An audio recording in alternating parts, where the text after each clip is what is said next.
On July 4th, 18-year-old Nolan Xavier Wells left home to celebrate Independence Day with a group of friends. 2 days later, he was found dead on a remote island off the Mississippi coast.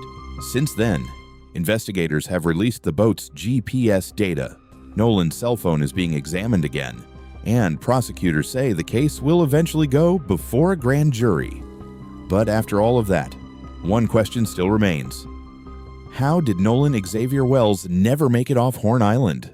Nolan was a former high school football player and a student athlete at Southwest Mississippi Community College. His family says he was kind, hardworking, and had an incredibly bright future. On the morning of July 4th, Nolan and several friends boarded a boat headed for Horn Island. It's a beautiful barrier island, about 10 miles off the Mississippi Gulf Coast. But there's something important about Horn Island. There are no stores, no homes, no cell service, and once you're there, the only practical way back is by boat. Newly released GPS records have now revealed the boat's timeline. It left the dock just before 10 o'clock that morning, arrived at Horn Island around 11:15, and departed shortly after 4:30 that afternoon. But when the boat left, Nolan wasn't on it. Authorities believe he was last seen around 3 p.m. What happened after that? No one has publicly explained. According to the Jackson County Sheriff's Office, the people on the boat told investigators that Nolan chose to stay behind. But why? Did he really decide to remain alone on an island with no way home? Or is there more to the story? When Nolan didn't return home that night, his mother reported him missing. The next day, an enormous search operation began. The U.S. Coast Guard, the National Park Service, local law enforcement, helicopters, boats, and volunteers searched the island and the surrounding waters. Then, on the morning of July 6th, a park ranger made a heartbreaking discovery. Nolan's body had been found near the northwestern tip of Horn Island. Authorities have not yet announced an official cause or manner of death. They also have not said whether foul play played any role. The investigation remains active. As detectives continued gathering evidence, they made an unusual request.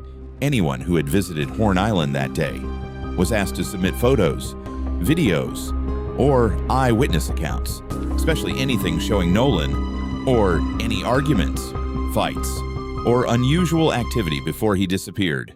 Why make that request? Investigators haven't said. As public attention grew, Nolan's family hired civil rights attorney Ben Crump. Crump says the family wants an independent autopsy and a complete review of everything that happened that day. He has also alleged that Nolan's cell phone was returned with deleted messages. Law enforcement has not confirmed that allegation. Now, that cell phone has become one of the most important pieces of evidence in the entire case. Nolan's family has agreed to let investigators and their own legal team examine the phone together. The hope is to determine whether anything was altered or removed. Then another twist. A video circulating on social media was widely believed to show Nolan arguing with someone shortly before he disappeared. But one of Nolan's friends has since publicly stated the voice in that video isn't Nolan's. He says it's actually his own voice, and that the confrontation shown did not involve Nolan. Investigators have not said whether the video has any connection to Nolan's death. Earlier this week, Nolan's parents met with the Jackson County District Attorney. After that meeting, prosecutors announced that once detectives finish gathering evidence, the case will be presented to a grand jury.